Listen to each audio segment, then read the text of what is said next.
अस्सलामुअलैकुम। पेशी खिदमत है अनोशा सीरीज़। Last episode.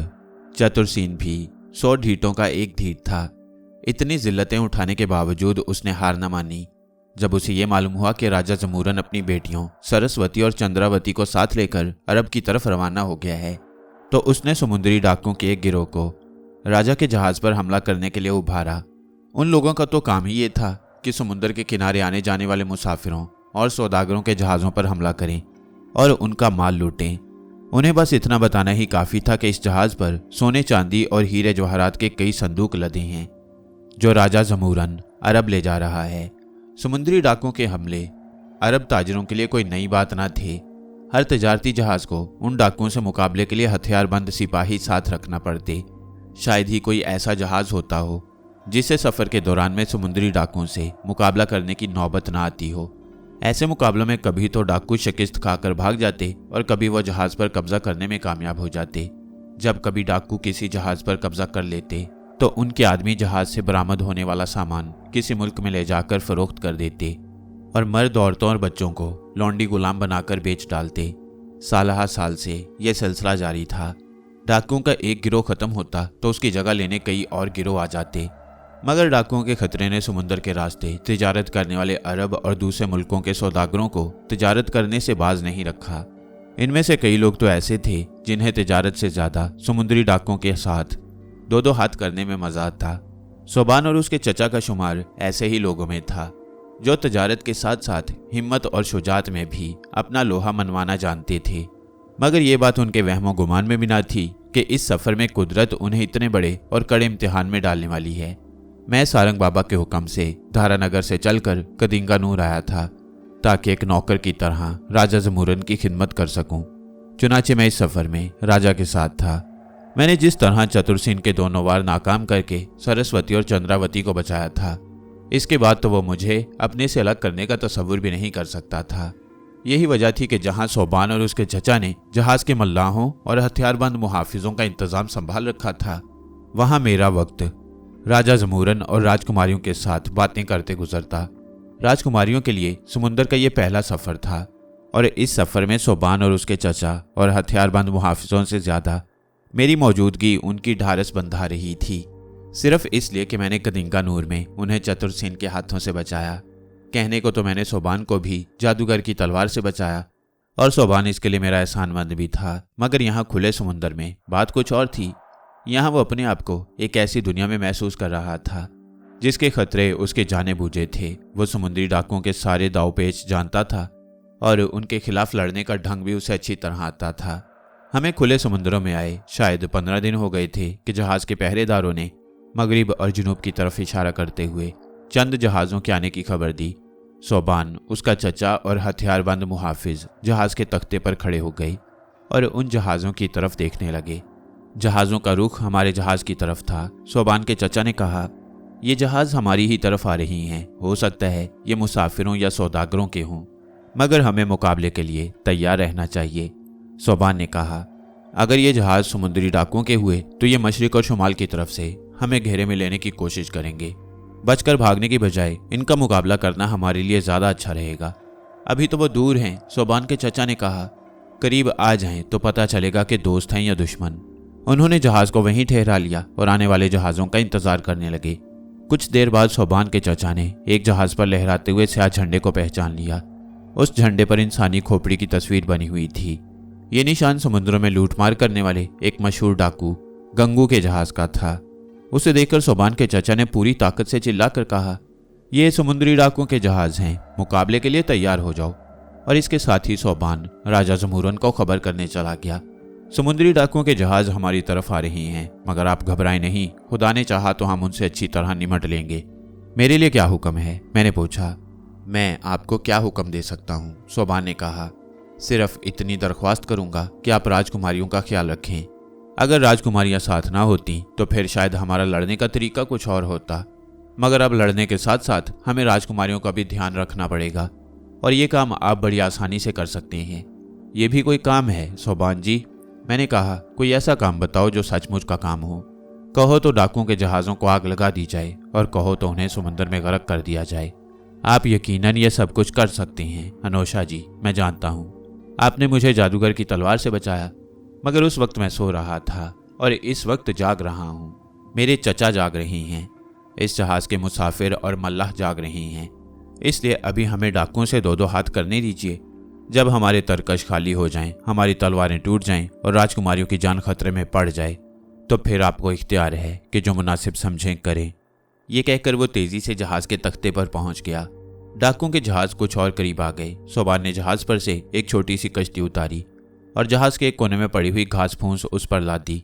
इसके बाद उसने दो नौजवान मल्लाहों से कहा कि उस कश्ती को चलाते हुए चक्कर काटकर डाकुओं के जहाज़ों के पीछे जाएं और घास को आग लगाकर कश्ती उन जहाज़ों की तरफ धकेल दें, फिर खुद तैरकर दूर निकल जाएं। दोनों मल्लाह कश्ती लेकर रवाना हो गए। आग लगाने के लिए जलती हुई मशालें उन्होंने साथ ले ली थीं। सोबान जहाज के एक सिरे से दूसरे सिरे तक भागता हुआ मुहाफिजों और मल्लाहों को हदाया दे रहा था।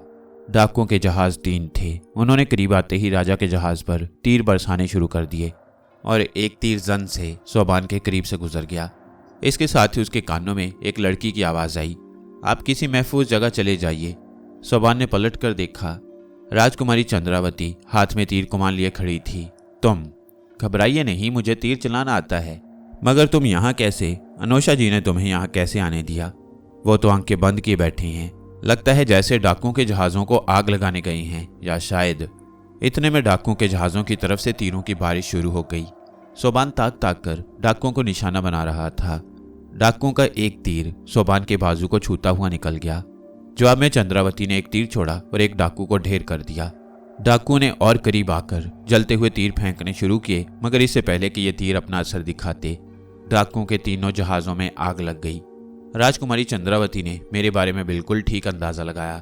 जब सोबान ने उन मल्लाहों को डाकुओं के जहाज़ों में आग लगाने के लिए भेजा था, तो मैंने उसी वक्त जान लिया था कि वो एक जहाज़ में तो आग लगा सकते हैं, तीनों जहाज़ों में आग लगाना उनके बस में नहीं। इसीलिए मैंने राजा जमूरन और राजकुमारियों के पास बैठे हुए आंखें बंद कर लीं और उन दोनों मल्लाहों के पास पहुंच गया। फिर मैंने डाकुओं के तीनों जहाज़ों में आग लगा दी और उन दोनों मल्लाहों को हिफाजत से वापस भी ले आया। ये सारा काम मैंने इस अंदाज से किया कि मल्लाहों को ये गुमान तक ना हुआ कि इस काम में कोई और भी उनके साथ शामिल है। जब डाकुओं के जहाज़ों में आग लगी तो वो कमंदों के जरिए हमारे जहाज़ पर कूदने के लिए तैयार हो रहे थे। जहाज़ों में आग लगी तो वो चीखते चिल्लाते समुद्र में छलांगे लगाने लगे। अब उन्हें हमारे जहाज़ को लूटने से ज़्यादा अपनी जानें बचाने की फिक्र थी। मगर इस हालत में भी उनका एक जहाज़ हमारे जहाज़ के बिल्कुल करीब आ गया। आग से बचने के लिए सोबान ने लंगर उठाने का हुक्म दिया, मगर इतने में 8-9 डाकू कमंदे डालकर हमारे जहाज़ पर कूदने में कामयाब हो गए। उन्होंने आते ही नारा मारा। सोबान उन्हें देखकर हैरान रह गया। वो राजकुमार चतुरसेन और उसके साथी थे।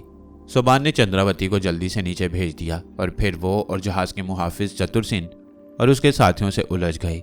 तीरों की लड़ाई तलवारों की लड़ाई में तब्दील हो गई।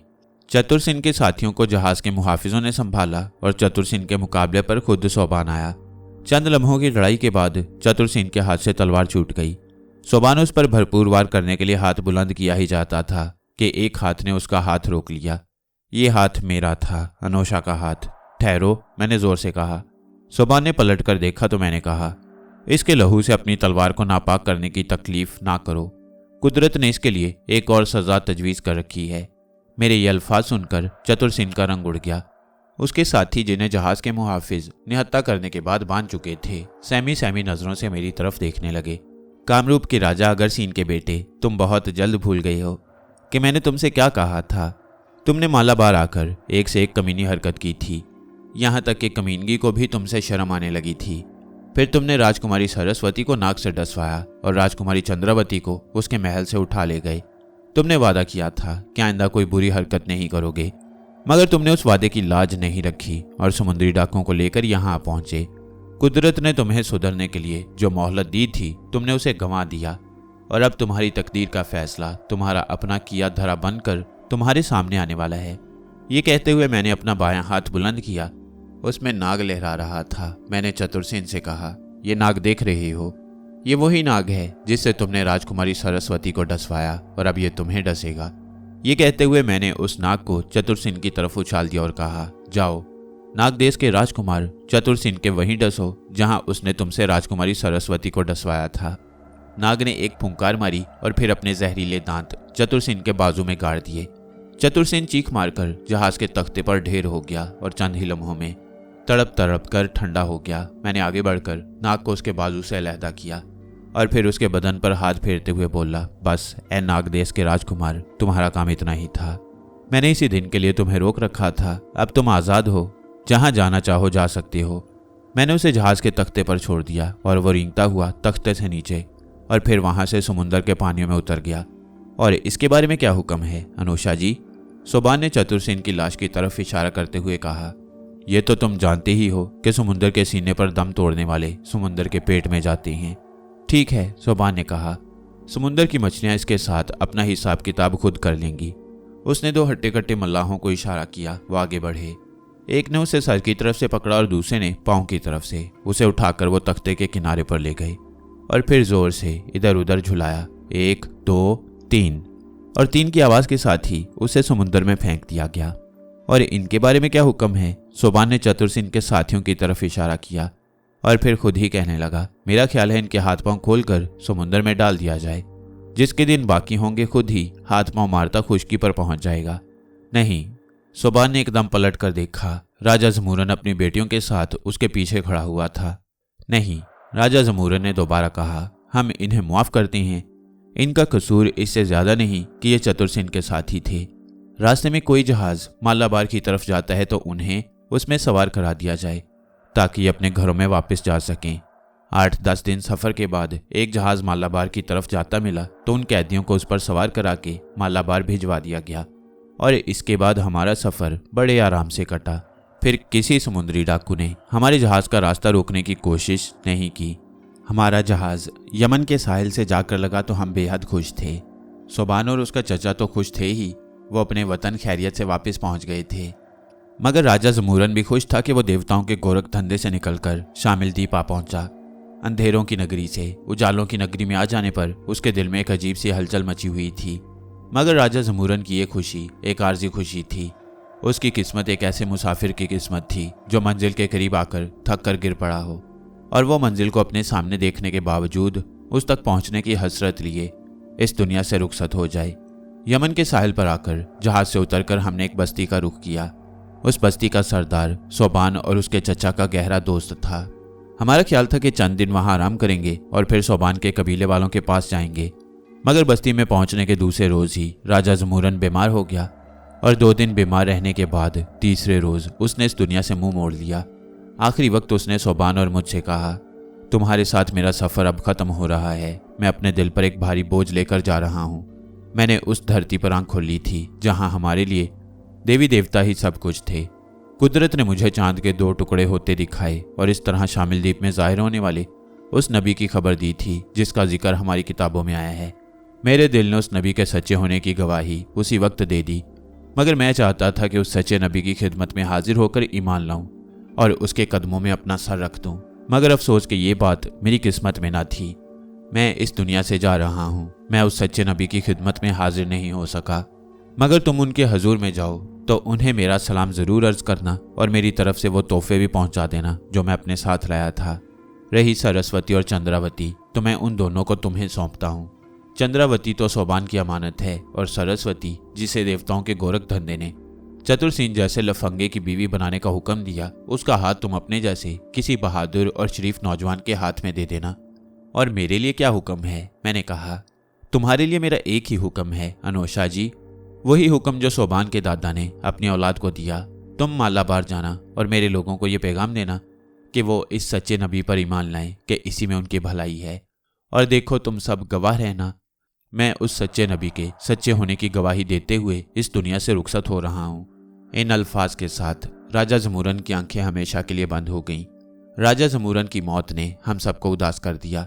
चंद्रावती ने रो रो कर बुरा हाल कर लिया, मगर ज्ञान ध्यान में मगन रहने वाली सरस्वती की जुबान खामोश और आंखें खुश्क थीं, जैसे उसने बाप की मौत को कुदरत की अनदेखी ताकतों की मर्जी समझकर खामोशी से कबूल कर लिया हो। हमने राजा जमूरन को उसी बस्ती में दफनाने का फैसला किया।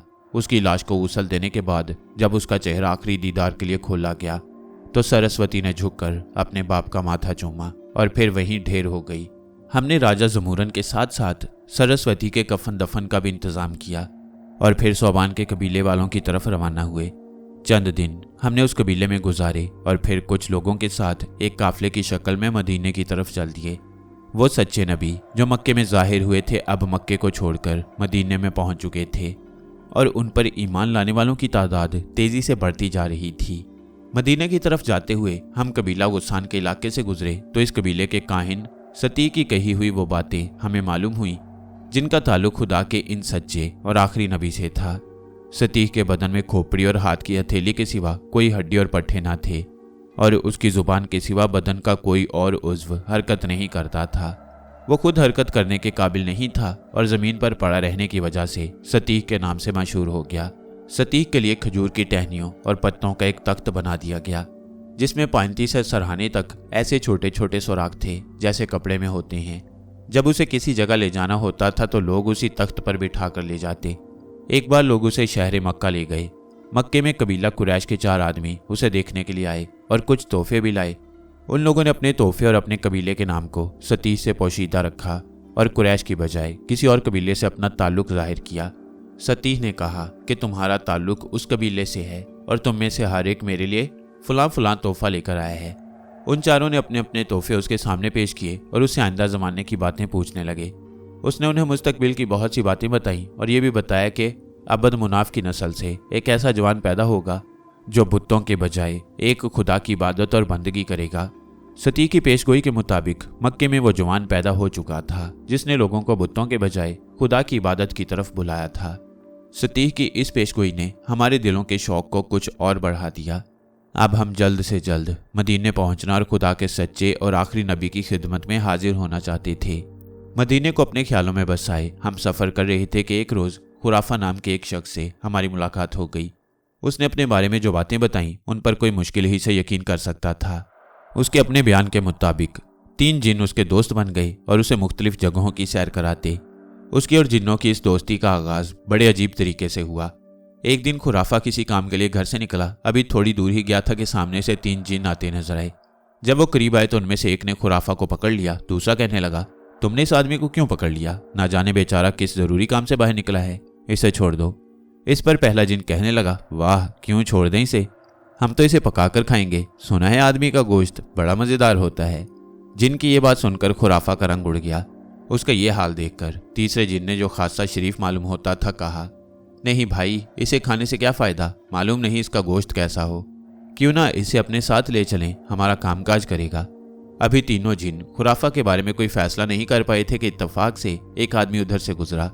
जब वो उनके नज़दीक पहुंचा तो ठहर गया और जिन्नों से कहने लगा, क्या बात है, तुम्हें किस बात पर तकरार हो रही है?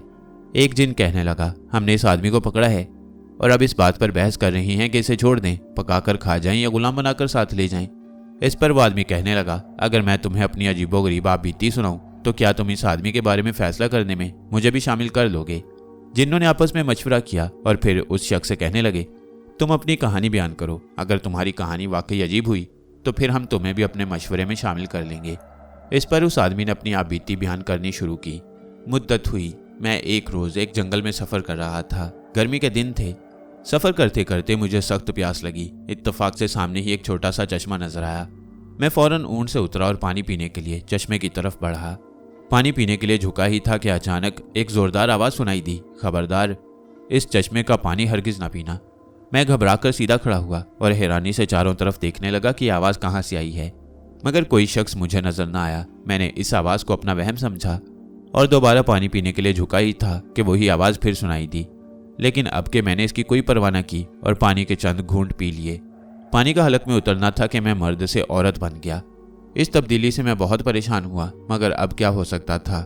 किस्मत पर दिल ही दिल में अफसोस करता हुआ एक शहर में पहुंचा और एक आदमी से शादी कर ली।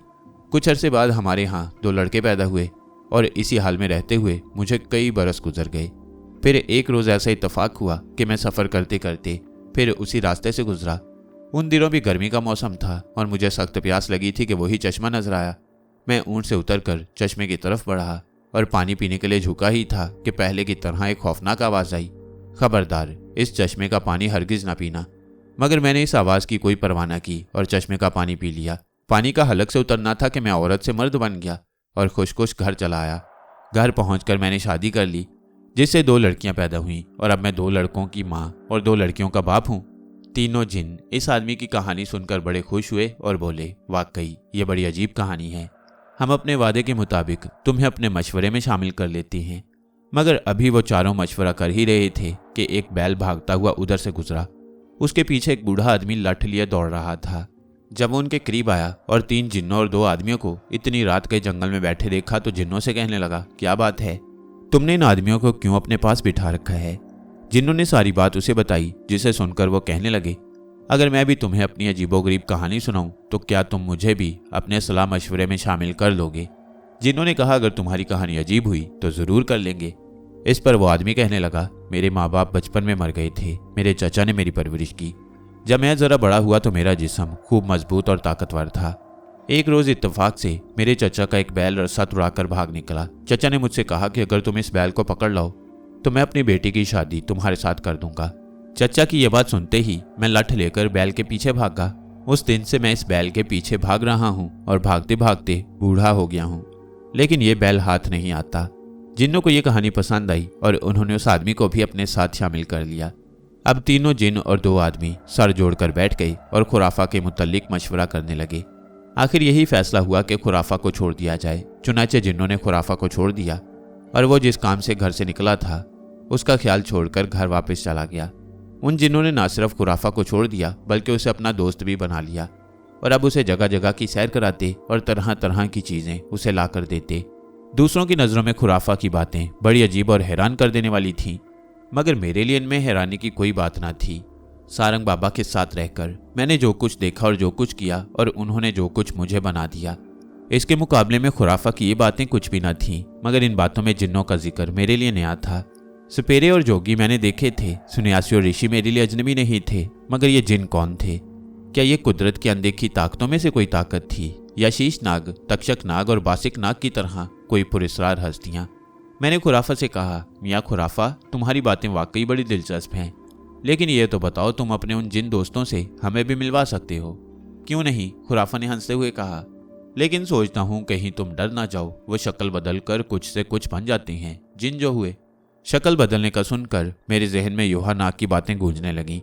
कांगमार की नागिन चंद्रा और उसका भाई मेरी निगाहों के सामने घूम गए। कोई बात नहीं, खुराफा ने मेरे शाने पर हाथ मारते हुए कहा, तुम्हारी उनसे मुलाकात का बंदोबस्त हो जाएगा और उन्हें शक्लें बदलते देखकर तुम्हें डर भी लगा तो मैं संभालूंगा।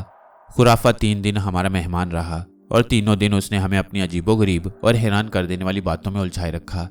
उसकी बातों से यूं लगता था जैसे उसके दोस्त जिन्होंने उसे जगह जगह की सैर कराने और उसकी तमाम ज़रूरतें पूरी करने का ठेका ले रखा है। खुराफा के रुखसत होने के 3-4 रोज की बात है कि सोबान और उसका चचा ऊंटों को पानी पिलाने के लिए एक करीबी चश्मे पर गए तो वहां एक नाग ने सोबान को डस लिया। सोबान लड़खड़ा कर गिरा, लेकिन गिरते गिरते भी उसने इतनी हिम्मत की कि नाग का सर अपनी एड़ी से कुचल डाला। सोबान का चचा उसे उठाकर मेरे पास ले आया और सारा माजरा कह सुनाया। मैंने सोबान के जिस्म से नाग का जहर निकाल दिया और उसका जख्म ठीक करने के बाद चश्मे की तरफ चला गया। जब से हमारा जहाज यमन के साहिल से लगा था तब से अब तक मैंने कोई नाग नहीं देखा था, जबकि इससे पहले यह हालत रही थी कि मेरा एक कदम इंसानों की दुनिया में था तो दूसरा नागों की दुनिया में। इसीलिए मेरे दिल में उस नाग को देखने का इश्तियाक पैदा हो गया। राजकुमारी चंद्रावती को सोबान की देखभाल की ताकीद करके मैं और सोबान का चचा चश्मे की तरफ चले। जब हम चश्मे पर पहुंचे तो ये देखकर हैरान रह गया कि वहां जिंदा या मुर्दा किसी नाग का निशान तक नहीं। शायद सोबान उसका सर पूरे तौर पर नहीं कुचल सका था और वो रेंगता हुआ वहां से खिसक जाने में कामयाब हो गया। इस बात ने मेरे इश्तियाक को और बढ़ा दिया। मैंने बीन संभाली और उस पर महाताली की धुन छेड़ दी, मगर ये धुन बजाते हुए थोड़ी देर ही हुई थी कि मेरे कानों में चंद्रावती की घबराई हुई आवाज आई, सोबान कहीं गायब हो गए हैं। बीन एक झटके के साथ मेरे होंठों से अलग हो गई और मैंने चंद्रावती की तरफ देखा। उसका रंग उड़ा हुआ था और वो खौफ से थर थर कांप रही थी। हम उसे सोबान की खबरगिरी की ताकीद करके आए थे। हमारे आने के बाद सोबान ने पीने के लिए पानी मांगा। चंद्रावती पानी लेने के लिए उठी। सोबान के खेमे में पानी की जो सुराही थी वो खाली थी। वो पानी लेने के लिए अपने खेमे में चली गई और जब पानी लेकर आई तो सोबान अपने खेमे में मौजूद ना था। उसने पानी का प्याला वहीं रखकर इधर उधर देखा, फिर खेमे के बाहर देखा, फिर दूसरे खेमों में देखा, मगर सोबान कहीं भी नहीं था। इसके बाद वो खौफ से थर थर कांपती हमें इत्तला देने चली आई। मैंने उसे तसल्ली देते हुए कहा, घबराओ नहीं चंद्रावती, सोबान का अभी पता चल जाएगा। हमें यकीन है कि कुदरत ने जिस तरह मालाबार में उसकी हिफाजत की थी उसी तरह अरब देश में भी करेगी। और इन अल्फाज के साथ ही मैंने अपने आप को एक घने जंगल के पास पाया। शाम हो रही थी और मेरे सामने जंगल के पास खुली जगह में बहुत से खेमे लगे हुए थे। उन खेमों के दरमियान एक ऊंची जगह पर एक बड़ी सी मोमी शमा जल रही थी। तमाम खेमे उस रोशनी में नहाए हुए थे। सभी खेमे बड़े कीमती और खूबसूरत थे, मगर एक खेमा बाकी सब खेमों से बहुत ज्यादा खूबसूरत और बड़ा था। यकीनन ये खेमा उन लोगों के सरदार का था। मेरे कदम उसी खेमे की तरफ उठने लगे। खेमे के दरवाजे पर 2 दरबान खड़े थे। उन्होंने हाथों में नंगी तलवारें थाम रखी थीं और उनकी वर्दियां सुर्ख रंग की थीं। मुझे देखते ही वो सर के इशारे से आदाब करके एक तरफ हट गई और फिर उनमें से एक मेरा बाजू थामते हुए बोला, आओ आओ, सरदार तुम्हारा इंतजार कर रही हैं। मैं हैरान रह गया, कौन सरदार और कैसा इंतजार। बहरहाल वो मेरा बाजू पकड़कर खेमे के अंदर ले गया। खेमा बिल्कुल दरबार की तरह सजा हुआ था। उसके अंदर दोनों तरफ कुर्सियों की कितारें लगी थीं और उन कुर्सियों पर बहुत से लोग बैठे थे, जिनमें से अक्सर का लिबास सुर्ख था। दरवाजे के सामने सिरे पर एक सुनहरी और ऊंची तख्तनुमा कुर्सी थी और उस कुर्सी पर एक भारी भरकम शख्स बैठा था। उस शख्स का लिबास तो सुर्ख था ही, उसकी सूरत और आंखों से भी शोले से निकलते महसूस होते। यूं लगता था जैसे खेमे के अंदर लोग नहीं बैठे, जगह जगह आग के सुर्ख दहकते हुए अंगारे रख दिए गए हैं। दरबान मेरा हाथ थामे सीधा उस सुनहरी कुर्सी की तरफ बढ़ा और फिर उस शख्स को झुककर सलाम करके पीछे हट गया। मैंने भी उसे झुककर सलाम किया और फिर चुपचाप खड़ा हो गया। तुम अनोशा हो? जी हाँ। तुम खुराफा के दोस्त हो और हम खुराफा का दिल रखने की खातिर तुम्हें बुलाने की सोच रहे थे। अच्छा हुआ कि कुदरत ने खुद ही ये मौका पैदा कर दिया और तुम यहाँ चले आए। ये कहते हुए सरदार ने मुझे दाएं तरफ एक खाली कुर्सी पर बैठने का इशारा किया और मैं सलाम करके कुर्सी पर बैठ गया और सोचने लगा कि शायद ये वही जिन हैं जिनकी अजीबोगरीब बातें खुराफा ने सुनाई थीं। मैं ये सोच ही रहा था कि सरदार की बारोब आवाज़ गूंजी, मुकदमा पेश किया जाए। और इस आवाज़ के साथ ही एक तरफ से 2 शख्स किसी आदमी को लेकर आए और सरदार के सामने बाअदब खड़े हो गए। उनमें से एक शख्स बहुत बूढ़ा था, उसकी भवें तक सफ़ेद हो चुकी थीं और सफ़ेद दाढ़ी सीने और पेट पर फैली हुई थी। उस बूढ़े ने कहा, सरदार, इस आदमी ने मेरे बेटे को कत्ल किया है और मेरे बुढ़ापे का सहारा छीन लिया है। मैं हैरत से चौंक गया, इसलिए कि जिस आदमी को वो शख्स पकड़े हुए थे और जिसे ये बूढ़ा अपने बेटे का कातिल कह रहा था, वो सोबान के सिवा कोई और न था। इसका सबूत क्या है? सरदार ने दरियाफ्त किया। सबूत यह है कि इसने मेरे बेटे के सर को अपनी एड़ी से कुचला है और इसकी एड़ी का निशान मेरे बेटे के कुचले हुए सर पर मौजूद है। इसलिए हम इसे गिरफ्तार करके लाए हैं। इसे सजा मिलनी चाहिए, जरूर मिलनी चाहिए। कुर्सियों पर बैठे हुए लोगों में से कई एक की आवाजें आईं। सरदार ने चंद लम्हे कुछ सोचा, फिर कहने लगा, तुम कहते हो कि इस आदमी ने तुम्हारे बेटे को कत्ल किया है, मगर सवाल यह है कि एक कमजोर आदमी तुम्हारे ताकतवर बेटे को जान से कैसे मार सकता है? इसका जवाब मैं देता हूँ सरदार। उस शख्स ने, जिसने सोबान का बाजू पकड़ रखा था, कहा। वो उस वक्त नाग के भेष में था और इस आदमी ने उसका सर अपनी एड़ी से कुचलकर उसे हलाक कर दिया। मकतूल की लाश पेश की जाए, सरदार ने हुक्म दिया। चंद लम्हों बाद सरदार के सामने एक बड़ा सा थाल पेश किया गया जिसमें एक मुर्दा नाग पड़ा था। वही शख्स कहने लगा, देख लीजिए सरदार, इसके कुचले हुए सर पर इस आदमी की एड़ी का निशान साफ नजर आता है। इसे जरूर अपने किए की सजा मिलनी चाहिए। अब तक सरदार ने सोबान से कुछ नहीं पूछा था और ना खुद उसने कोई बात की थी। वह यूं खामोश था जैसे उसके मुंह में जुबान है ही नहीं।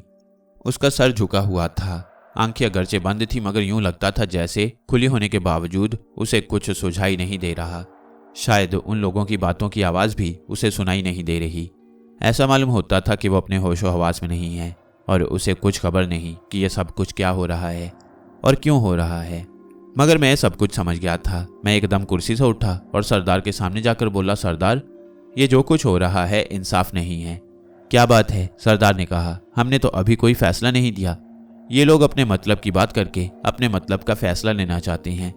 इन्होंने ये नहीं बताया कि पहले नाग ने इस आदमी को डसा था और इसने गिरते गिरते इस नाग का सर अपनी एड़ी से कुचला था। इसके बाद जो कुछ हुआ वो मैं बताता हूँ। अगर ये आदमी इस नाग के डस लेने के बावजूद जिंदा है तो सिर्फ इस वजह से कि मैंने नाग का जहर इसके बदन से निकाल दिया था।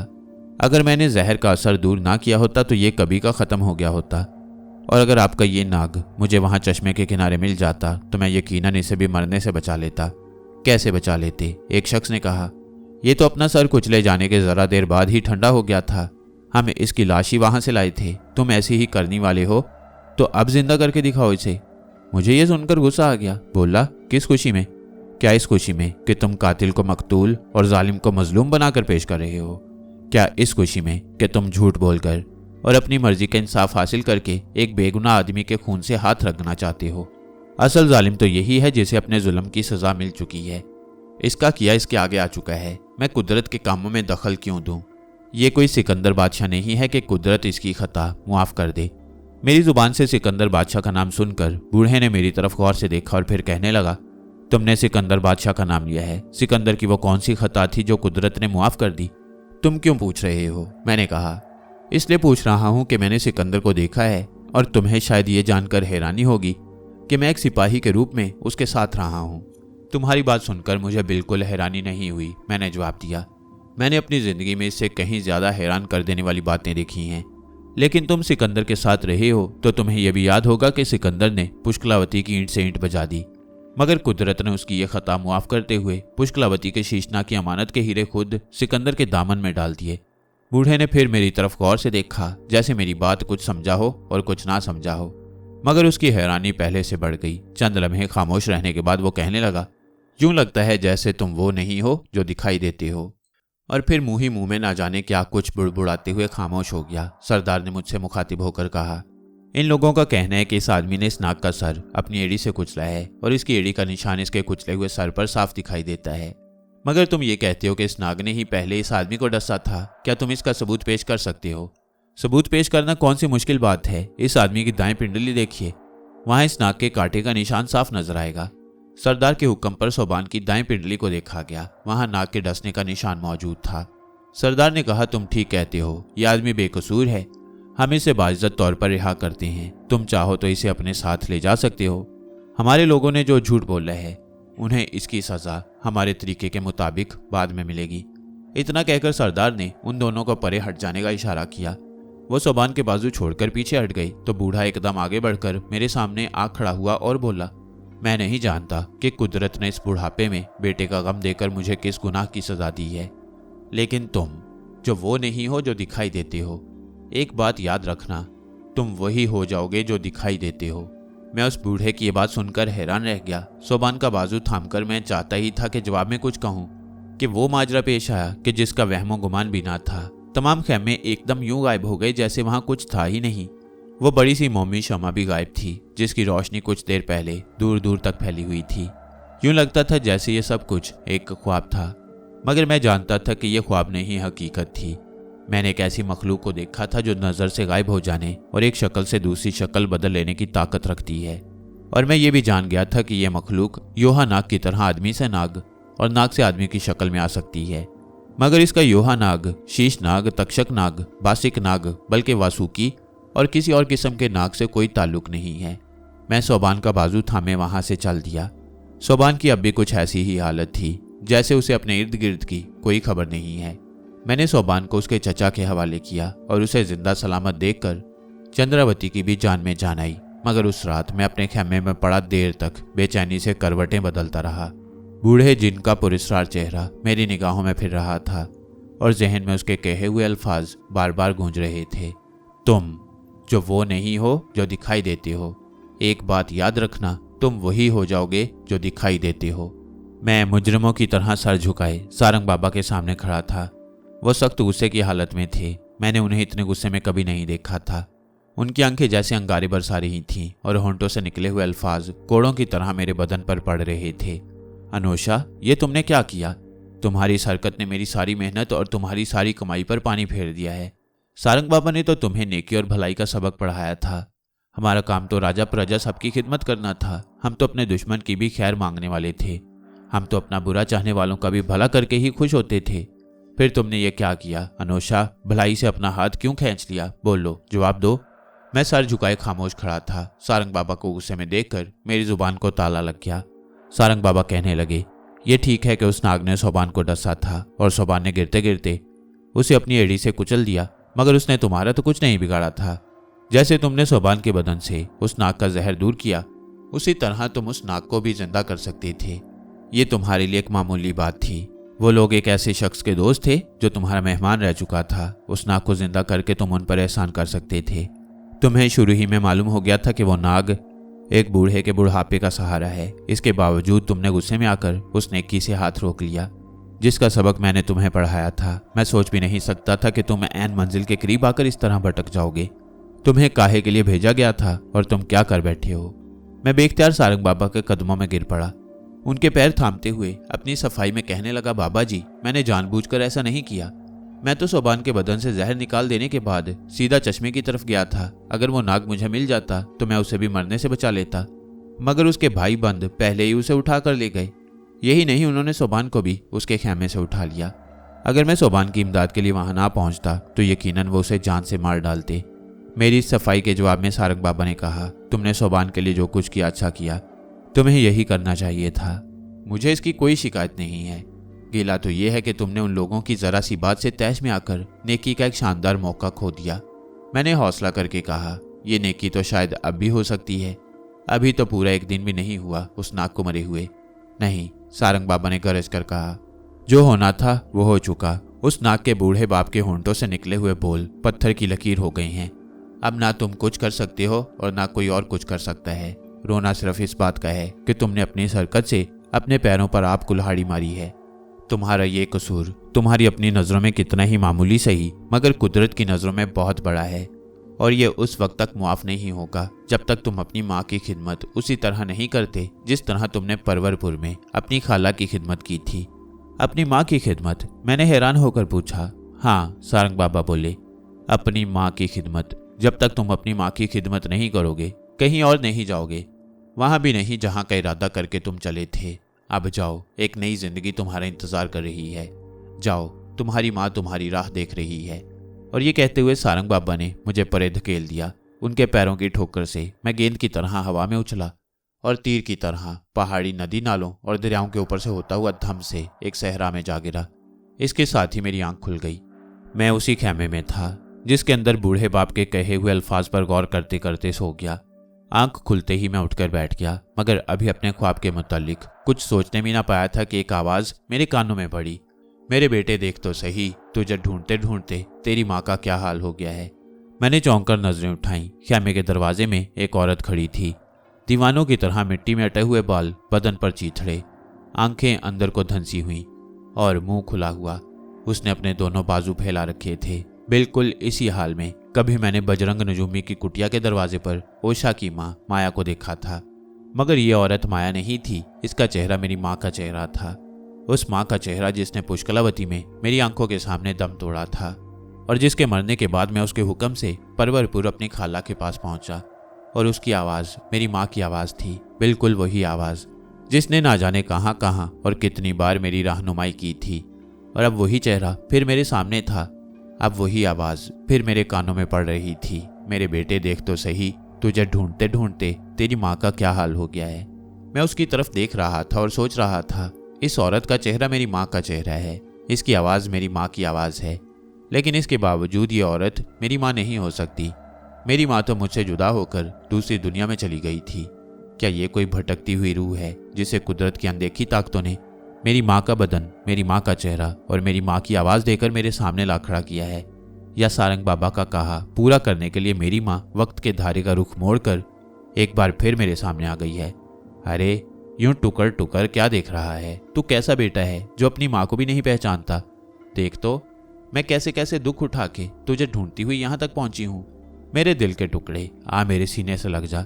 मैं अब भी हैरानी से उस औरत की तरफ देख रहा था। वो मेरी माँ नहीं थी, लेकिन बिल्कुल मेरी माँ की तरह थी। मैं उसका बेटा नहीं था, लेकिन बिल्कुल उसके बेटे की तरह था। और इसके साथ ही मेरे जहन में बूढ़े जिनके कहे हुए अल्फाज गूंज गए, तुम जो वो नहीं हो जो दिखाई देते हो। एक बात याद रखना, तुम वही हो जाओगे जो दिखाई देते हो। और साथ ही सारंग बाबा का वो हुक्म मेरे कानों में गूंज गया जो उन्होंने ख्वाब में दिया था, तुम्हारा ये कसूर उस वक्त तक मुआफ नहीं होगा जब तक तुम अपनी माँ की खिदमत उसी तरह नहीं कर लेते जिस तरह तुमने परवरपुर में अपनी खाला की खिदमत की थी। अरे तू तो कभी ऐसा नहीं था। ये तुझे क्या हो गया है जो अपनी माँ को भी बेगानों की तरह देख रहा है? जरा अपने सीने पर हाथ रखकर तो देख, क्या तू मेरा बेटा नहीं है या मैं तेरी माँ नहीं लगती? मेरा जहन अब भी हैरानी के गोरख धंधे में उलझा हुआ था। मेरी माँ के चेहरे और उसी की आवाज़ वाली औरत बार बार मुझे अपना बेटा कह रही थी, मगर मैं ये समझ नहीं पा रहा था कि मेरी वो माँ जिसने पुष्कलावती में मेरी आंखों के सामने दम तोड़ा था, इतनी मुद्दत के बाद दूसरी दुनिया की हदों को तोड़कर इस दुनिया में दोबारा कैसे आ सकती है? मेरी नजरें धोखा खा रही हैं या सचमुच कुदरत ने मेरे लिए अपना कानून बदल दिया है? ये ख्याल जहन में आते ही मुझे पुष्कलावती का वो मंजर याद आ गया जब मैं और ओशा सेलौकस की बेटी हेलन की तलाश में शीशनाग के मंदिर में पहुंचे थे। हमने हेलन को शीशनाग की मूर्ति के कदमों में लेटे पाया था और मेरी माँ और मेरे मामू उसकी खिदमत और हिफाजत करते रहे। वहीं मेरी माँ ने मुझे और ओशा को वो घर दिखाया था जिसमें ओशा ने जन्म लिया और मैंने जिंदगी के पहले 10 साल गुजारे। और वहीं ओशा के बाप ने मुझे और ओशा को ये कहते हुए सीने से लगा लिया कि आओ मेरे बच्चों, मेरे सीने से लग जाओ, तुम्हारी खातिर कुदरत ने अपना कानून थोड़ी देर के लिए बदल दिया है। मैंने सोचा कि जिस कुदरत ने पुष्कलावती में अपना कानून मेरे और ओशा के लिए बदल दिया था, हो सकता है उसने यहाँ भी मेरी खातिर अपना कानून बदल दिया हो। ऐन मुमकिन है कि यह सचमुच मेरी वही माँ हो जिसने पुष्कलावती में मेरी आंखों के सामने दम तोड़ा था। आ मेरे बेटे, आ मेरे सीने से लग जा। और फिर ना जाने क्या हुआ कि मैंने खैमे के दरवाजे की तरफ छलांग लगाई और गले की पूरी कुव्वत से चीखा, माँ। दूसरे ही लम्हे में उसके सीने से लगा हुआ था और वह बेख्तियार मेरा माथा चूम रही थी, सर पर हाथ फेर रही थी, बलाएं ले रही थी। उसके होंठों के लम्स में, उसकी आंसू भरी आंखों में, उसके हाथों की सरसराहट में, उसके बाजुओं के हल्के में और उसके सीने की हरारत में मेरे लिए वही ममता थी जो मुझे पुष्कलावती में अपनी जिंदगी के पहले 10 सालों में मुयस्सर रही। कुदरत ने अपना कानून बदला था या कोई और बात हुई थी, बहरहाल मेरी माँ मेरे सामने थी और अब मुझे उसकी उसी तरह खिदमत करनी थी जिस तरह मैंने परवरपुर में अपनी खाला की खिदमत की। बूढ़े जिन का कहा पूरा हो गया और मैं जो वो नहीं था जो दिखाई देता था, अब फिर वही बन गया था जो दिखाई देता था। फिर सोबान, राजकुमारी चंद्रावती, सोबान का चाचा और दूसरे लोग जमूरन की अमानत अपने साथ लिए मदीने की तरफ रवाना हुए और मैंने खुदा के सच्चे और आखिरी नबी सल्लल्लाहु अलैहि वसल्लम की खिदमत में हाजिर होने की आरजू अपने दिल में बसाई। वहीं चश्मे के किनारे डेरा डाल दिया और यूं मेरी वो जिंदगी शुरू हुई जिसके मुतालिक मैंने कभी सोचा भी ना था। मैं इससे पहले परवरपुर में अपनी खाला की खिदमत करते हुए 30 साल गुजार चुका था। इससे पहले टेक्सला से पाटलिपुत्र तक पूरब और पश्चिम के हर छोटे बड़े राजा ने मेरे सामने सर झुकाया था, मगर परवरपुर वापस आकर मुझे यूं लगा जैसे एक तवील अरसे तक तपती धूप और जलती रेत पर सफर करने के बाद मैं एक घने दरख्त की छांव में आ गया हूँ। ये छांव मेरी खाला की छांव थी और जो खुशी मुझे अपनी खाला की खिदमत करके होती थी वो अपने सामने किसी राजा का सर झुकते देखकर भी नहीं हुई थी। और अब एक तवील अरसे के बाद कुदरत की अनदेखी ताकतों ने मेरे सामने मेरी माँ को ला खड़ा किया और मैं उसकी दिन रात खिदमत कर रहा था। कभी कभी मैं ये सोचने लगता कि शायद मेरी ये जिंदगी शंकर चंडाल की मायानगर वाली जिंदगी की तरह है। जिस तरह शंकर ने दरिया में गोता लगाने के बाद अपने आप को एक दूसरी दुनिया में पाया और एक पूरी जिंदगी गुजारने के बाद फिर अपने आप को दरिया में पाया, उसी तरह मैं सोचता था कि शायद किसी वक्त मेरी ये जिंदगी एक ख्वाब की तरह खत्म हो जाए और आंख खुलने पर मैं अपने आप को मदीने के आसपास या उसके रास्ते में पाऊंगा। कभी कभी मुझे ये ख्याल आता कि शायद मेरी माँ के साथ उसी किस्म का वाकया पेश आया है जैसा असहाबे काहफ यानी गार वाले लोगों के साथ पेश आया। गार वालों की ये अजीबोगरीब कहानी मैंने इसी देश में आकर सुनी थी। ये अजीबोगरीब वाकया फ़लस्तीन के एक शहर बतरा में पेश आया कई हजार साल पहले, उस वक्त जब वहाँ दकियानूस बादशाह की हुकूमत थी। ये बड़ा जालिम और सख्त बादशाह था, खुदा की बजाय बुतों की पूजा करता और अपनी रियाया से भी ज़बरदस्ती बुतों की पूजा कराता। उस जमाने में ये शहर अपने ऊंचे ऊंचे मंदिरों और शानदार तमाशागाहों की वजह से दुनिया भर में मशहूर था और सैकड़ों हजारों लोग दूर दूर से यहाँ खेल तमाशे और मेले देखने आते। एक दफ़ा ऐसे ही एक मेले में शहर के छोटे बड़े सभी लोग मौजूद थे। रस्म के मुताबिक मेले में बादशाह के हुक्म के मुताबिक बुतों की पूजा की जा रही थी, तो कुछ नौजवान ऐसे भी थे जो इस पूजा से अलग रहे। उनके दिलों में ये बात आई थी कि बुतों की पूजा करना बिल्कुल गलत बात है। बुतों की बजाय इंसान को उस खुदा की इबादत करनी चाहिए जो ज़मीन और आसमान का मालिक और पैदा करने वाला है। चुनाचे जिस वक्त उनकी कौम के दूसरे लोग बुतों की पूजा में लगे हुए थे, ये नौजवान एक एक करके मेले से सिरकने लगे। एक नौजवान एक दरख्त तले जाकर बैठ गया, फिर दूसरा आ गया, फिर तीसरा भी आ गया और होते होते उसके सारे साथी वहां जमा हो गए, मगर वो सब खामोश थे और किसी को दूसरों के दिल की बात मालूम ना थी। आखिर एक नौजवान ने हौसला करके कहा, दोस्तों, कोई ना कोई बात तो जरूर है कि तुम बुतों की पूजा छोड़कर यहाँ आ गए हो। मेरा जी चाहता है कि हम में से हर एक अपने दिल की बात कह दे और बताए कि वो अपनी कौम को छोड़कर यहाँ क्यों आया है। इस पर बारी बारी हर नौजवान ने अपने दिल की बात कही कि हम सब का मालिक और पैदा करने वाला तो खुदा है, फिर हम खुदा को छोड़कर पत्थर के बेजान बुतों के सामने सर क्यों झुकाते हैं। उन सबका यही कहना था कि हमारी कौम गुमराह है और इस गुमराही में हम उसका साथ नहीं देंगे। जब उन नौजवानों को एक दूसरे के दिल की ये बात मालूम हुई तो वो बहुत खुश हुए। उन्होंने आपस में सलाह मशवरा करके एक जगह मुकर्रर कर ली और वहां जमा होकर खुदा की इबादत करने लगे। मगर जल्द ही लोगों को इस बात का पता चल गया। वो उनको पकड़कर दकियानूस बादशाह के पास ले गए और शिकायत की कि ये नौजवान अपने बाप दादा के मजहब से बागी हो गए हैं। बादशाह ने उनसे पूछा तो उन्होंने निहायत दिलेरी से जवाब दिया कि हम खुदा के सिवा और किसी की इबादत नहीं कर सकते। बादशाह ने उन्हें धमकी दी कि तुम बाज ना आए तो तुम्हें सख्त सजा दी जाएगी। वो नौजवान मौका पाकर भाग निकले और एक गार में जाकर छुप गए। उनमें से एक ने एक शिकारी कुत्ता पाल रखा था, वो भी उनके साथ ही गार में चला गया। उस इलाके के पहाड़ों में ऐसे बहुत से गार थे। जिस गार में उन्होंने पनाह ली वो अगरचे अंदर से काफी खुला था, मगर कुछ इस तरह बना हुआ था कि उसमें रोशनी और हवा का गुजर तो था, मगर सूरज की किरणें उसके अंदर दाखिल नहीं हो सकती थीं। नौजवान गार में पहुंचकर सो गए और फिर कई 100 साल तक सोए रहे, मगर जब जागे तो बिल्कुल वैसे के वैसे ही थे जैसे सोने से पहले थे। उनके जिस्मों में भी कोई तब्दीली नहीं हुई और वो ये समझ रहे थे कि वो सिर्फ एक दिन बल्कि उससे भी कुछ कम सोते रहे हैं।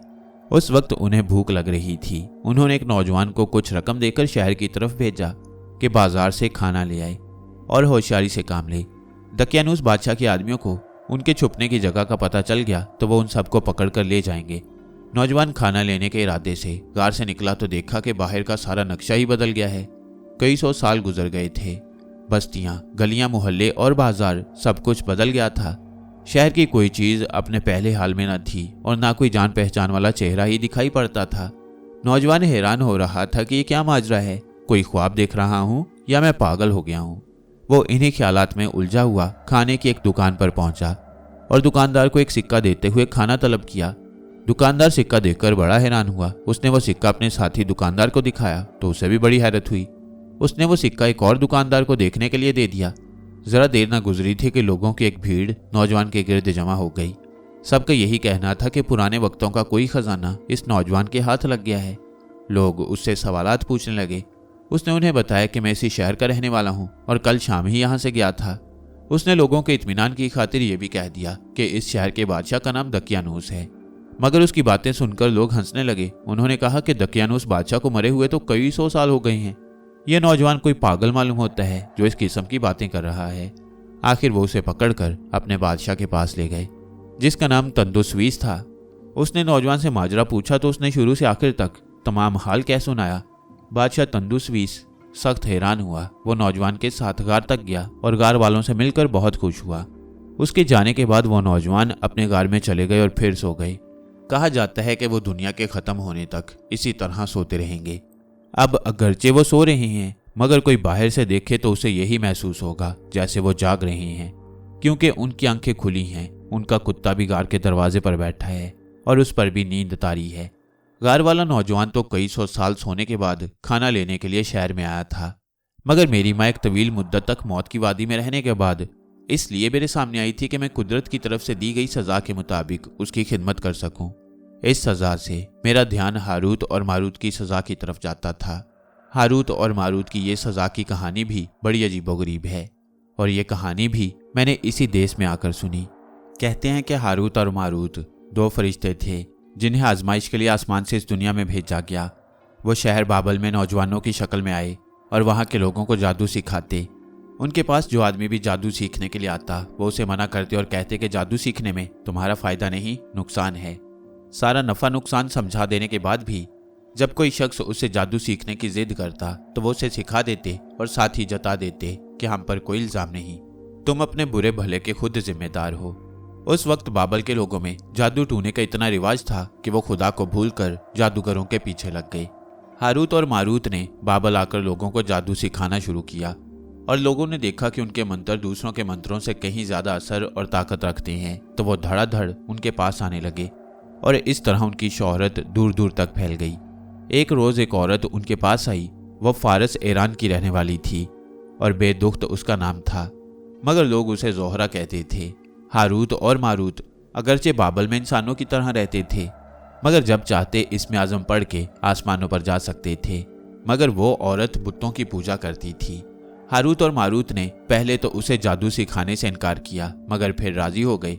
इससे पहले वो उस औरत को ये राज बता बैठे कि वो इसमें आज़म जानते हैं और इसके जरिए जब चाहें आसमानों पर पहुंच सकते हैं।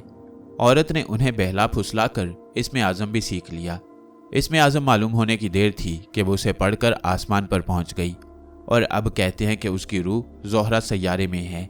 हारूत और मारूत के सीनों से इसमें आज़म निकल चुका था और अब वो आसमानों पर वापस नहीं जा सकते थे। उनसे जो भारी गुनाह हुआ था उसकी सज़ा उन्हें ये मिली कि उनको बाबल के कुएं में उल्टा लटका दिया गया, जहां वो दुनिया के ख़त्म होने तक इसी तरह उल्टे लटके रहेंगे। मगर वो लोग जिन्हें जादू सीखने का लपका था वो उनकी इस हालत से कोई सबक ना सीखते। वो अब भी उनका पीछा न छोड़ते थे और जादू सीखने के लिए उनके पास आते रहते। जिस तरह इसमें आज़म हारूत और मारूत के सीने से निकल गया था, उसी तरह अब वक्त की बागें मेरे हाथ से निकल गई थी। अब मैं अनोशा नहीं था जो खड़े खड़े पूरब, पश्चिम, उत्तर और दक्षिण की खबर ला सकता, और न वो अनोशा था जो पल की पल में जहां चाहता पहुंच सकता। अब मैं वो अनोशा भी नहीं था जिस पर शीशनाग का साया था और जिसका हुक्म आग, पानी, हवा और मिट्टी चारों मानते थे। हारूत और मारूत के इसमें आज़म की तरह यह सब कुछ मेरे सीने से निकल गया था और अब मैं फिर वही सीधा साधा और बेसहारा अनोशा बन गया जो कभी अपनी माँ के मरने के बाद पुष्कलावती से परवरपुर की तरफ रवाना हुआ था। और यूं वो बात पूरी हो गई थी जो उस श्याम बूढ़े जिनके मुंह से निकली, तुम जो वो नहीं हो जो दिखाई देते हो, एक बात याद रखना, तुम वही हो जाओगे जो दिखाई देते हो। और मैं सचमुच वही अनोशा बन गया जो दिखाई देता था। हाँ, इतनी बात ज़रूर थी कि मेरी वो माँ जिसके मरने के बाद मैं पुष्कलावती से परवरपुर की तरफ रवाना हुआ था, एक बार फिर मेरे सामने आ गई थी और मैं उसकी खिदमत अपना फ़र्ज़ बल्कि एक बहुत बड़ी खुशकिस्मती समझ कर रहा था। मैं इस खिदमत में वो लुत्फ़ पा रहा था जो अपनी ज़िंदगी की बड़ी से बड़ी कामयाबियां भी मुझे नहीं दे सकी। शायद यही वजह थी कि मुझे ना तो वक्त की बागें अपने हाथ से निकल जाने का गम था और न इस बात का दुख था कि आग, पानी, हवा और मिट्टी मेरे हुक्म से बाहर हो गई। वक्त की ये बागें मेरे हाथ से निकलकर मेरे पैरों की बेड़ियां बन गईं और आग, पानी, हवा और मिट्टी चारों ने मेरे हुक्म से बाहर होकर मुझे अपने घेरे में ले लिया। मैं खुदा के सच्चे और आखिरी नबी की खिदमत में हाजिर होने की आरजू लेकर राजा ज़मूरन के साथ मालाबार से रवाना हुआ था, मगर तकदीर के अनदेखे हाथ ने मेरे पाँव में जो बेड़ियां डाल दी थीं, मैं चाहता भी तो उन्हें काट नहीं सकता था। मेरी बूढ़ी माँ मेरी खबरगिरी की मोहताज थी और मैं उसे छोड़कर कहीं नहीं जा सकता था। मुझे मालूम हो चुका था कि यमन के कबीला करन के एक शख्स को खुद खुदा के सच्चे और आखिरी नबी सल्लल्लाहु अलैहि वसल्लम ने इस वजह से मदीने आने की इजाज़त नहीं दी थी कि उसकी बूढ़ी और बीमार माँ की देखभाल करने वाला कोई ना था। मेरे दिन रात इस हाल में गुजरते थे कि सारा दिन मैं अपनी माँ के लिए भाग दौड़ करता रहता और सारी रात उसकी पायंती खड़ा रहता ताकि रात को उसे प्यास लगे तो फौरन प्याला भरकर उसे दूं। कभी ऐसा भी होता कि वो रात के वक्त पानी मांगती और जितनी देर में मैं पानी का प्याला लाता उतनी देर में उसकी आंख लग जाती। ऐसे में मुझे इतना हौसला नहीं होता था कि उसे जगाकर पानी पिला दूं। जैसे जैसे दिन गुजरते जा रहे थे मेरी माँ ज़ईफ़ होती जा रही थी। अब उसके लिए हरकत करना और चलना फिरना भी दुश्वार हो गया। मैं उसकी पहले से कहीं ज़्यादा लगन के साथ खिदमत कर रहा था और यह बिल्कुल भूल चुका था कि मुझे उसकी खिदमत करते कितना अरसा गुजर चुका है। इस अरसे में मुझे बहुत कम लोगों से मिलने का इत्तफाक हुआ। सोबान, राजकुमारी चंद्रावती और सोबान के चचा को मैंने दोबारा नहीं देखा और मैं हैरान होता था कि वो लोग मदीने में खुदा के सच्चे और आखिरी रसूल सल्लल्लाहु अलैहि वसल्लम की खिदमत में हाजिरी देने के बाद आखिर वापस भी तो हुए होंगे, फिर वो मुझे क्यों नहीं मिले। इसके साथ ही अपने दिल को यह समझा लेता कि शायद वापसी के लिए उन्होंने कोई और रास्ता इख्तियार कर लिया होगा और ये भी हो सकता है कि वो अभी तक मदीने ही में हो। वक्त के गुजरने का एहसास मेरे लिए ख़त्म हो गया था और मुझे नहीं मालूम था कि बाहर की दुनिया में क्या हो रहा है। मेरी दुनिया सिर्फ अपनी माँ और उसकी खिदमत गुजारी तक महदूद होकर रह गई और यूं लगता था जैसे मुझे इस साल में सैकड़ों बरस गुजर गए हैं। फिर एक रोज़ एक औरत मेरे पास आई। वह इराक और शाम की सरहद पर आबाद एक बस्ती धूमातुल जंदल की रहने वाली थी। उसकी दास्तान बड़ी अजीब और हैरत में डाल देने वाली थी। ये औरत जादू टूना सीखना चाहती थी। जब उसे हारूत और मारूत की खबर मिली तो वो बाबल पहुंची, जहां उसने हारूत और मारूत को एक कुएं में उल्टा लटका देखा। उसने उनसे जादू सीखने की ख्वाहिश जाहिर की तो उन्होंने उसे बहुत समझाया मगर वो ना मानी। आखिर वो कहने लगे कि जाओ, वो सामने जो तनूर नजर आता है उसमें खाक डालाओ औरत ने तनूर में खाक डाली तो उसे यूं महसूस हुआ जैसे एक नौरानी सवार उसके बदन से निकला और ऊपर आसमान की तरफ उड़कर गायब हो गया। औरत ने वापस आकर ये माजरा हारूत और मारूत को बताया तो वो बोले, ऐ औरत, वो नौरानी सवार तेरा ईमान था जो तेरे सीने से निकल चुका है। ये कहकर उन्होंने औरत को जादू सिखा दिया और कहा कि अब जा, तू जादू में खूब माहिर हो गई है। जादू में उसकी महारत का ये हाल था कि गंदम का दाना जमीन पर डालकर उसे हुक्म देती थी तो वो उसी वक्त उग आता और देखते ही देखते पूरा पौधा बनकर उसमें बालियां लग जाती थीं। फिर देखते ही देखते बालियां खुश्क हो जाती और बालियों के दाने आटा होकर रोटी बन जाते। मगर जादू में इतनी माहिर हो जाने पर भी ये औरत अपने ईमान के छिन जाने से शर्मिंदा थी और तौबा करना चाहती थी, मगर नहीं जानती थी कि उसकी तौबा कबूल हो सकती है या नहीं, और अगर कबूल हो सकती है तो इसके लिए उसे क्या कुछ करना चाहिए। अपने दिल में यही आरजू लिए उसने मदीने का रुख किया, मगर मदीने पहुंचकर उसे मालूम हुआ कि पैगंबर इस्लाम सल्लल्लाहु अलैहि वसल्लम का विसाल हो चुका है। अलबत्ता एक और बुजुर्ग ने औरत की बात सुनकर यह जवाब दिया, ऐ औरत, अगर तेरे माँ बाप जिंदा हैं तो उनकी खिदमत करो, उनकी दुआ ही से तेरी तौबा कबूल होगी और तुझे तेरा ईमान वापस मिलेगा। उस औरत का बाप तो कभी का इस दुनिया से रुखसत हो चुका था, मगर बूढ़ी माँ थी जो सिसक सिसक कर जिंदगी के दिन पूरे कर रही थी। ये औरत अब दूमतुल जंदल में अपनी माँ के पास जा रही थी और जल्द से जल्द वहां पहुंचना चाहती थी। उसने फैसला कर लिया था कि अब वो हर खुशी से मुंह मोड़कर दिन रात अपनी माँ की खिदमत करेगी। इस तरह उसे आस थी कि किसी दिन उसकी माँ खुश होकर उसके हक में दुआ करेगी और माँ की दुआ से उसका खोया हुआ ईमान उसे मिल जाएगा। ये औरत हमें अपनी अजीबोगरीब कहानी सुनाकर आगे रवाना हो गई, मगर उसकी कहानी ने हमें उदास कर दिया। ये जानकर मुझे बहुत दुख हुआ कि खुदा के सच्चे और आखिरी नबी सल्लल्लाहु अलैहि वसल्लम कभी के इस दुनिया से रुखसत हो चुके हैं, जिसकी खिदमत में हाजिर होने की आरजू दिल में बसाए मैं मालाबार से राजा जमूरन के साथ रवाना हुआ था। मगर मेरी माँ की उदासी की वजह कुछ और थी। उस औरत के हमारे पास आने और हमें अपनी दास्तान सुनाने की कोई वजह हमारी समझ में न आती थी। वो हमसे मिले बगैर भी अपना सफ़र जारी रख सकती थी, मगर शायद कुदरत ने उसे निशानी बनाकर हमारे पास भेजा था, और ये निशानी पहले से मेरे माँ के इल्म में थी। बहुत पहले एक गैबी ताकत ने उसे इस बात से आगाह कर दिया था, तेरा बेटा उस वक्त तक तेरे पास रहेगा जब तक एक औरत बाबल और मदीने से होकर तेरे पास नहीं आ जाती। और अब वो औरत मेरी माँ से मिलकर जा चुकी थी। अगले ही दिन मैं एक बार फिर वही मंजर देख रहा था जो कभी मैंने पुष्कलावती में देखा। मेरी माँ एक बार फिर मुझे छोड़कर इस दुनिया से रुखसत हो रही थी। शाम तक वो अच्छी भली थी, मगर जैसे ही उस रात का पूरा चांद आसमान पर नमूदार हुआ, उसकी हालत खराब होने लगी। वो ज़रा देर के लिए होश में आती और फिर बेहोश हो जाती। मैं उसकी पट्टी से लगा बैठा था और बार बार एक ही बात मेरी जुबान पर आ रही थी, माँ, ये तुम्हें क्या हो गया है? लेकिन मुझे माँ की तरफ से अपने सवाल का जवाब नहीं मिल रहा था। फिर जब वो एक बार खासी देर तक बेहोश रहने के बाद दोबारा होश में आई तो उसके होंठों पर कमज़ोर सी मुस्कुराहट खेल रही थी। वह मेरे सर पर हाथ फेरते हुए रुक रुक कर कहने लगी, अनोशा बेटे, मैंने अभी अभी अपनी बड़ी बहन को देखा है। वो मुझसे कह रही थी कि अब तो बस करो, अब तो तुम अपने बेटे से खिदमत करा के मेरे बराबर हो गई हो, बल्कि मुझसे भी बढ़ गई हो। कुदरत ने तुम्हारे बेटे को तुम्हारी खिदमत का मौका दे दिया है। तुम अपना फ़र्ज पूरा कर चुकी हो, और बेटे, मैं खुद भी यही महसूस कर रही हूँ कि मेरा फ़र्ज पूरा हो चुका है। वो औरत जो बाबल और मदीने से होकर यहाँ आई थी, वो इसी बात की निशानी थी कि बस अब मेरा और तुम्हारा साथ ख़त्म हुआ जाता है। सुन रहे हो ना? सुन रहा हूँ माँ, मैंने रुंधे हुए गले से कहा। रो नहीं बेटे, माँ ने कहा, तुम्हारे रोने से मेरी रूह बेचैन होती है। मैं जा रही हूँ। रोते हुए नहीं, हंसते मुस्कुराते मुझे रुखसत करो मेरे बेटे। माँ, माँ, मैं बेचैन होकर चीख उठा। माँ की आवाज़ आहिस्ता आहिस्ता डूबती जा रही थी। उसने एक बार फिर मेरे सर पर हाथ फेरा और कहा, मेरी बहन मेरी राह देख रही है बेटे, मैं जा रही हूँ। और मैं क्या करूँ? मैंने बड़े जोश से कहा, मैं कहाँ जाऊँ? वहीं, माँ ने डूबती हुई आवाज़ में कहा, जहाँ के लिए तुम चले थे।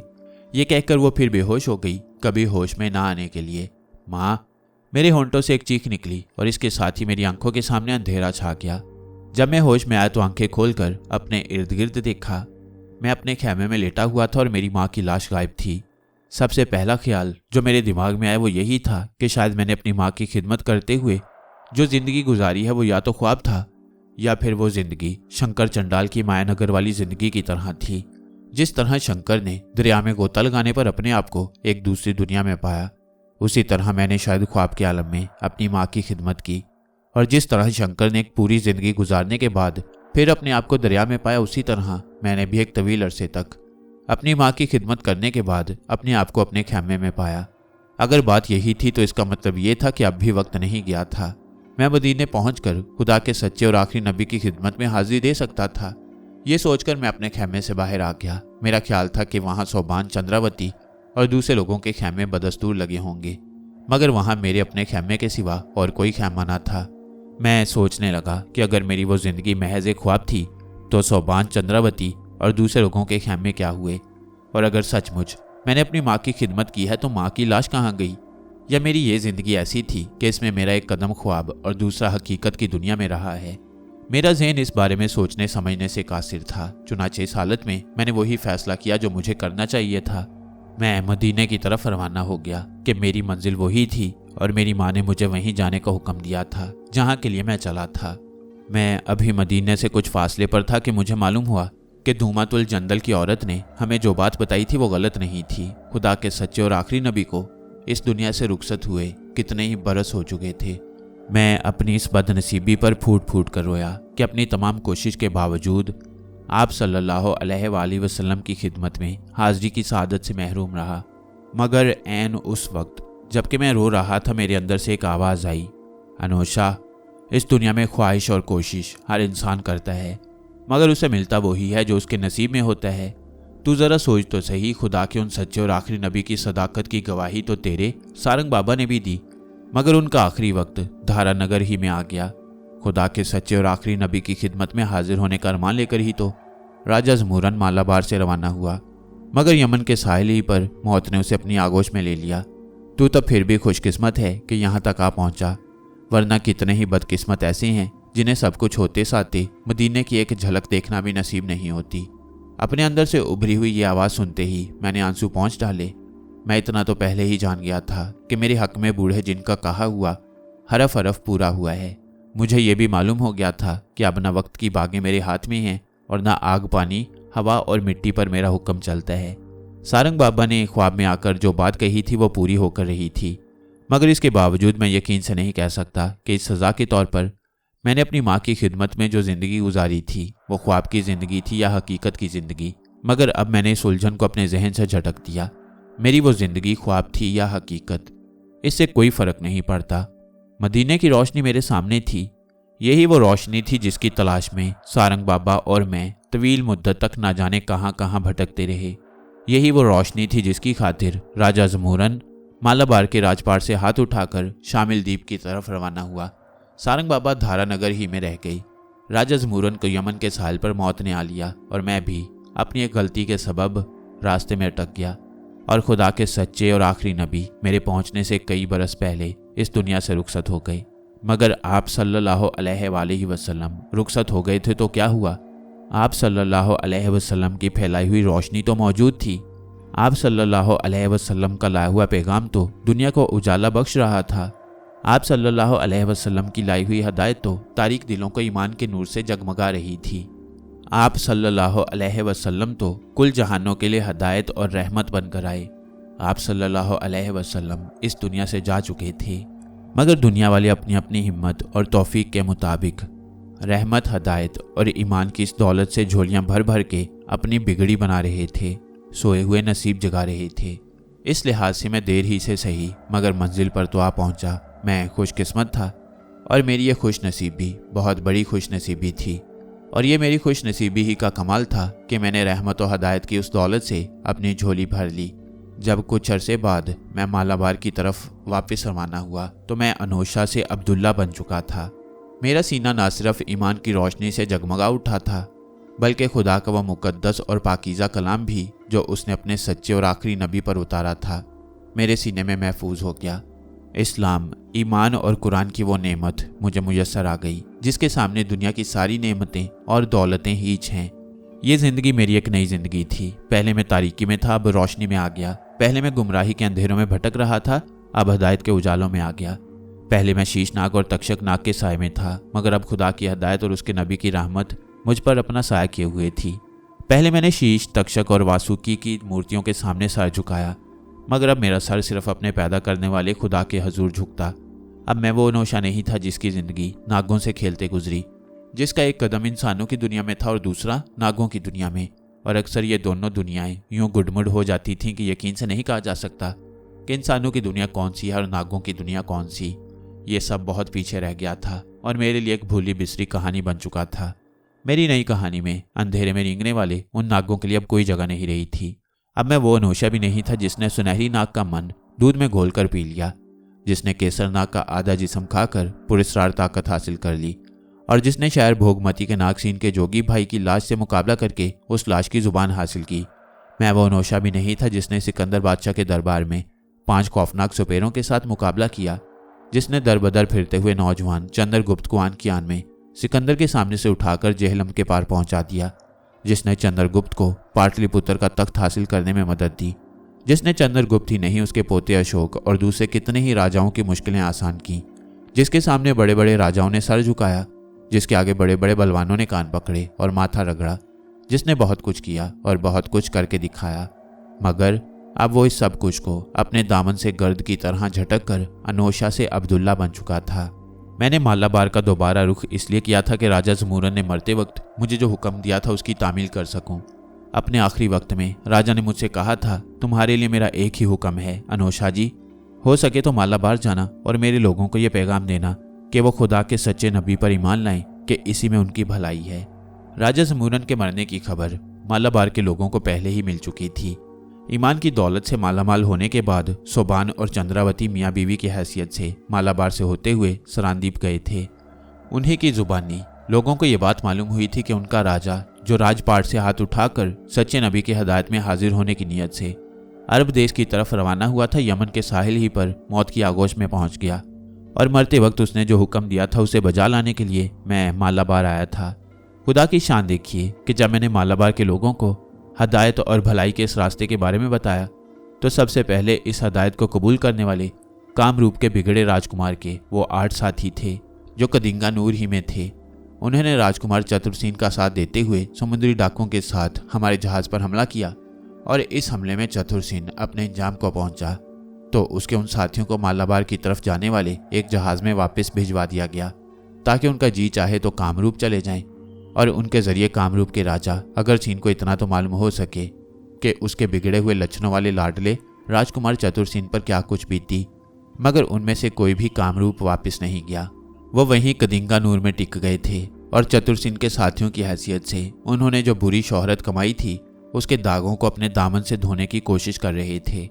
इसके साथ ही खुदा ने उनका सीना इस्लाम के लिए खोल दिया। उन्होंने ना सिर्फ खुद इस्लाम कबूल किया बल्कि उसे फैलाने में भी मेरी मदद की। और फिर मुझे उस शख्स की याद सताने लगी जिसने मुझे हदायत और रोशनी के उस रास्ते पर डाला और मैं उसी रास्ते पर हो लिया जिससे मालाबार आया था। वो रास्ता जो धारानगर को जाता था, उस धारानगर को जहां मैं अपने सारंग बाबा को मनो मिट्टी के नीचे दबाकर मालाबार की तरफ आया। मैं जो कुछ भी था उन्हीं की बदौलत था। जब मैं शीश और तक्षक के साय में था तो तब भी मुझे जो कुछ हासिल हुआ था उन्हीं की मेहनत और मेहरबानी से हासिल हुआ। और अब जबकि मुझ पर खुदा की हदायत और उसके प्यारे नबी की रहमत का साया था और मेरा सीना इस्लाम, ईमान और कुरान की लाजवाल दौलत से मालामाल था, तो ये भी उन्हीं की मेहरबानी थी। मुझे इस रास्ते पर डालने वाले वही थे। और जब धारानगर पहुंचकर मेरी नज़रें मनो मिट्टी के उस ढेर पर पड़ी जिसके नीचे मैं सारंग बाबा को दबा गया था तो मेरे जज्बात बेकाबू हो गए। मैं एक चीख मारकर उस ढेर पर गिर पड़ा। बाबा, सारंग बाबा देखो, मैं वापस आ गया हूँ। मुझे हदायत की रोशनी मिल गई है। मेरे सीने में ईमान का उजाला हो गया है। मैंने कलमा ला इलाहा इल्लल्लाहु मुहम्मदुर रसूलुल्लाह पढ़ लिया है। अब मैं अनोशा नहीं अब्दुल्ला हूँ, अब्दुल्ला हूँ। अच्छा हुआ कि तुम आ गए और यह भी अच्छा हुआ कि तुम्हें ईमान की वो दौलत मिल गई जो सच्ची रोशनी है। तुम अपनी माँ की खिदमत करके अपनी सजा भी पूरी कर चुके हो। अब शील शरंगन जाओ तो आग, पानी, हवा और मिट्टी चारों फिर तुम्हारा हुक्म मानने लगेंगे। नहीं बाबा जी, मैं चीख पड़ा, मुझे इनमें से कोई चीज़ नहीं चाहिए। मुझे ईमान की दौलत मिल चुकी है, इसके मुकाबले में बाकी सब चीज़ें हीच हैं। इसके जवाब में जैसे सारंग बाबा की आवाज़ आई। मैं जानता था कि तुम्हारा जवाब यही होगा। अनोशा जब अनोशा था तो उस वक्त भी उसने सारंग बाबा को मायूस नहीं किया, तो अब के वो अनोशा से अब्दुल्ला बन चुका है। सारंग बाबा को कैसे मायूस कर सकता है? अब्दुल्ला बेटे, क्या तुम मुझे खुदा का वो मुकद्दस और पाकीज़ा कलाम नहीं सुनाओगे जो उसने अपने सच्चे नबी पर उतारा है। मैं ये सुनकर उठा, वुजू किया और फिर सारंग बाबा की कब्र के पास बैठकर खुदा का मुकद्दस और पाकीज़ा कलाम पढ़ने लगा, जो उसने अपने आखिरी नबी पर उतारा था और जो खुदा की हदायत और मेहरबानी और उसके नबी की रहमत के तुफैल मेरे सीने में महफूज हो गया था। और इसके बाद सारंग बाबा की कब्र की मिट्टी ने जैसे मेरे कदम पकड़ लिए। अब मुझे सारंग बाबा की कब्र के पास बैठकर खुदा का मुकद्दस और पाकीज़ा कलाम पढ़ने के सिवा और कोई काम ना था। मालवा के इलाके में दरिया चंबल के किनारे शहर धारानगर के बाहर एक कब्र आज भी मौजूद है। लोग उसे बाबा अब्दुल्ला सारंग का मज़ार कहते हैं। ये वो कब्र है जिसमें सारंग बाबा और अब्दुल्ला हमेशा की नींद सो रहे हैं। अब्दुल्ला और सारंग बाबा के दो नाम लोगों की जुबान पर चढ़कर एक नाम बन गए हैं।